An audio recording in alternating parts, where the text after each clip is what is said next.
સૌથી પહેલાં હું મારી પોતાની વાત કરું તો સાહેબ હું દરરોજ સવારે નીકળું છું. વિનોદભાઈને ખબર છે, જરાભાઈને ખબર છે, 5 વાગે સાહેબ દરરોજ નીકળી જવા આજની તારીખ.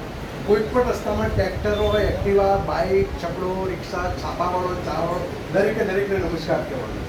કોઈ પણ પટણી શાકભાજી લારી જતું હોય, સફાઈ કામદાર, કચરો વાળવા હોય, બહેન હોય, દીકરી હોય, કોલેજમાં જતા હોય, બરાબર સ્કૂલમાં જતા હોય, કોઈ પણ મારો એક આ નિત્ય નિયમ છે. કોઈ પણ વ્યક્તિ બરાબર પછી મારા બધા જ શર્ટ પર સાહેબ નમસ્કાર લખ્યો. આ શર્ટ તો નહીં પણ મારા તમે ગમે ત્યારે જોશો ને બપોરે ગમે ત્યારે તો મારા બધા શર્ટ પર સાહેબ નમસ્કાર લખ્યો.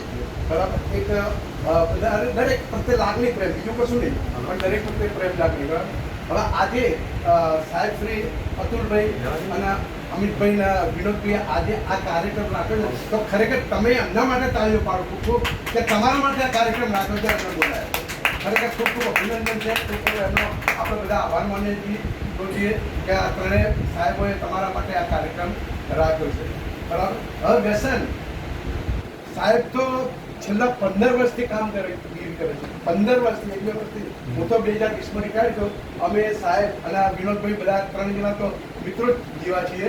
અમે તો સાથે સ્ટડી કરતા હતા અને આ પણ આપણે ત્યાં કોલેજમાં હાજર હતા. બરાબર પણ આપણે કહીએ કે વ્યસનથી ઘણી સાહેબ વાતો પણ વ્યસન કેમ ના છૂટે તો આપણે કહીએ કે જો આપણે જે માનું ધાવણ કે 6 મહિનામાં બાળક છોડી શકતું હોય બરાબર અને છોડાઈ દેતી હોય, માં પણ છોડાઈ દેતી અને છોકરું પણ છોડી દે તો આપણે આખા વ્યસન તો શું યાર આમ સામાન્ય વસ્તુ કેમ ના છૂટે. બરાબર પછી કોરોના હોય કે બીજો કોઈ અકસ્માતમાં હોય તો આપણો નાનો ભાઈ સાહેબ નાનો ભાઈ 20 વર્ષનો 25 વર્ષ છોકરો હોય એ તેઓ એક્સપાયર થઈ ગયો જે 25 વર્ષ છોકરા પર લાડ પ્રેમથી રાખ્યો અને 25 વર્ષના અકસ્માતમાં મરી ગયો હોય તો એના વગર ચાલશે તમને બીડી વગર નહીં ચાલતું યાર. કારણ કે ધિક્કાર છે તમને યાર.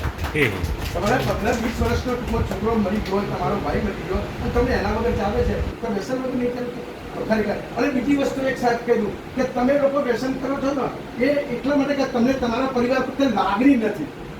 સાહેબ તમને તમારી દીકરી પર, તમારી બહેન પર, તમારા ભાઈ પર, તમારા મા બાપ પર બિલકુલ લાગણી નહીં. હું તમને છાતી ઠોકીને કહું છું એટલા માટે વ્યસન કરો છો. બરાબર એટલા માટે તમે છે જો તમને લાગણી હશે તમારી દીકરી પ્રત્યે, તમારા ભાઈ પ્રત્યે, તમારા મા બાપ પ્રત્યે તો તમે સાહેબ ઓટોમેટિક વ્યસન છોડી દેશો. અને તમારા શરીર ઉપર સાહેબ તમારો એકલાનો અધિકાર નથી એમ ના બોલશો કે હું બાપ છું મારો અધિકાર. તમારા શરીર પર તમારી દીકરીનો અધિકાર છે, તમારી પત્નીનો અધિકાર છે, તમારી માનો અધિકાર છે, તમારા ભાઈનો અધિકાર છે, તમારી બહેનનો પણ અધિકાર છે. તમે એવું ના સમજો કે બસ હું બીડી પીઉં છું, સિગરેટ પીઉં છું, તમાકુ ખાઉં, દારૂ પીઉં, મારો જ અધિકાર છે. અને તમે જતા રહેશો તમને એમ કે હું જતો રહીશું પણ તમે જતા રહો તમે ભલે લાખો કરોડ રૂપિયા અમારે એક ભાઈબંધ કે મારો તો 2 કરોડનો વીમો છે. તારા 2 કરોડના વીમા હોય તો હાલ તું મરી જાય ને કોણ ના પાડે છે. બરાબર કે મને કોઈ વાંધો નહીં કે સાહેબ પૈસો બરાબર છે જીવનમાં અગત્યનો છે જ પણ એના આના આ બદલામાં નથી. બરાબર એટલે કહેવાનો મતલબ કે તમારે વ્યસન છોડવું હોય ને તો છૂટી શકે છે. પછી એક આ બેન દીકરીની વાત કરું તો તમારે જ્યારે આપણે એનિવર્સરી હોય ને તો બેટા તમે એ પણ કરી શકો. એનિવર્સરીમાં અત્યાર સુધી તમારા પતિએ તમને ટૂંકમાં સારી ગિફ્ટ આપી, સાડી આપી છે, સારું મંગળસૂત્ર આપ્યું છે, સારું એક્ટિવા, સારો ફોન પણ આ વખતે એવું કહી દો કે અત્યાર સુધી તમે મને ગમે તે આવ્યું હોય આ વખતે મારો પતિ વ્યસન મુક્ત ગયું આવું તમે આ વખતે કહી દો.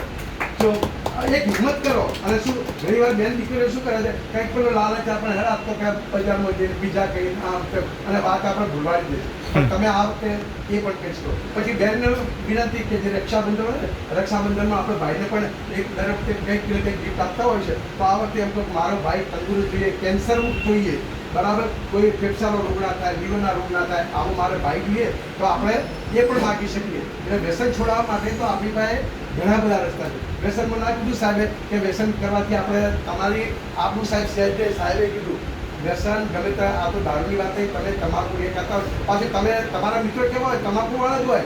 સારા મિત્રો તમારા મિત્રો સાહેબ જેવા નહીં હોય, આ સાહેબ જેવા નહીં હોય. તમારા મિત્રો કેવા હશે એવા જ હશે. એટલા માટે છે ને વ્યસન છોડાવવા માટે આપણે આવા બધા આપણે ઘણા બધા પ્રયત્નો આપણે કરી શકીએ છીએ. પછી બીજી વાત કહું છું કે આપણે તમે વ્યસન કરશો ને તો તમારો છોકરો પણ ખાનગીમાં વ્યસન કરશે 1001% કરશે. સાહેબ કરશે કે નહીં કરે? 1000 ખાનગીમાં કરશે, તમને જાહેરમાં નહીં કરે. બરાબર કે ચલો આ બાપા બીડી પીવે છે ખાનગીમાં આપણે પણ બીડી પીએ અને એ વખતે તમે કશું જ નહીં કહી શકો. તમારામાં તાકાત નથી સાહેબ છોકરાને કહેવાની કે તું બીડી ના પીશ, તમાકુ ના પીશ. બરાબર એ પણ કહી શકશે.